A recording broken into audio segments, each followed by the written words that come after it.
Hey guys, I'm coL.QXC. Today I'm going to be talking about jet lag. And specifically, this is going to be international jet lag. I'm sorry, but if you're traveling 1, 2, 3 time zones, it doesn't count. This doesn't apply to you, and I don't care.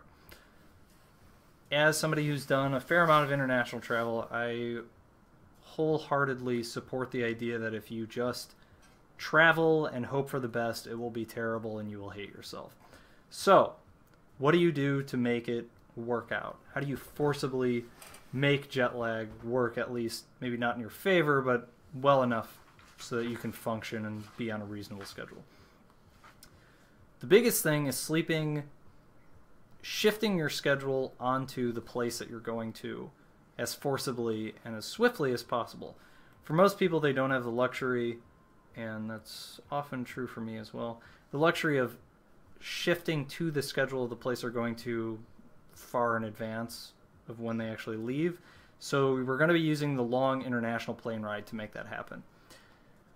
If you're like me, you have a ton of trouble falling asleep on international flights in general, buses, public places, people's shoulders, beds, just in general, sleep is really a problem. So the number one tip, trick, pro player advice here is make your body so tired that you can't possibly stay awake, and then force yourself to stay awake until you get to the international flight.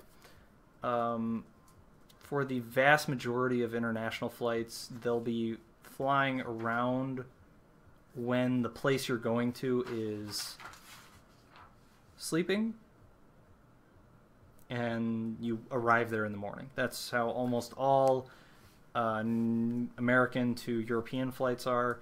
Coming back is usually not really a... I never go that way to play in a tournament, so I'm gonna not talk too much about it, but same thing kind of applies. Anyway, so what you want to do is the night before the flight, you stay up all night, you do stuff, stay relaxed, because you don't want to be all stressed out and stuff so that you actually can't sleep, or you have a less chance of sleeping or whatever. So you want to be awake all night, maybe sleep just like a little bit depending on how independent you have to be the next day. So like if you're traveling with a group of people and you know that somebody else will kind of take charge and make sure that things work, then you can sleep less. I almost always travel alone, so I like to sleep at least like 2 to 4 hours just to make sure that I don't, forget something important in the morning and then I'm on time to all these things. But you basically want to sleep as little as possible the night before.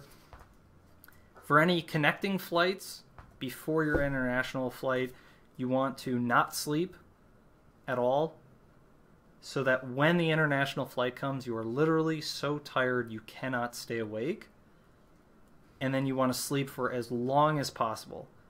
And again, the idea here is that usually the international flights will be leaving around the time that the place you're going to is going to sleep, so that you are arriving there in the morning, which means if you sleep for the majority of the flight, of the international flight, you will wake up in the morning of the place you're going to, and you will have just slept on the correct schedule. And then from there, it's all about forcing yourself to stay awake until it's actually time to go to sleep on the schedule you're going to. I found that 1 to 2 hours of napping early in the day, as long as it's before, let's say, 2 p.m. or so, that won't affect my sleep too much. But if you sleep most of your flight, you get to Europe, and then you take a 4-hour nap or a 5-hour nap or something, you're going to be screwed. You're not going to be able to go to sleep when you want to. And it's super important because for a lot of, at least for a lot of my travel, you don't get a week to adjust. You get 1 or 2 days at most, and then you're in the fire and flames. And if you can't perform at that point because you're too tired, because your condition's not good, that sucks. And so this is some stuff that I learned that hopefully you'll find useful. It's always good to plan ahead a little bit and make sure that you're ready to go in all the ways that you can be for an upcoming event. Anyway, I'm coL.QXC, and this has been Jet Lag Tips. Thanks for watching. See you guys next time.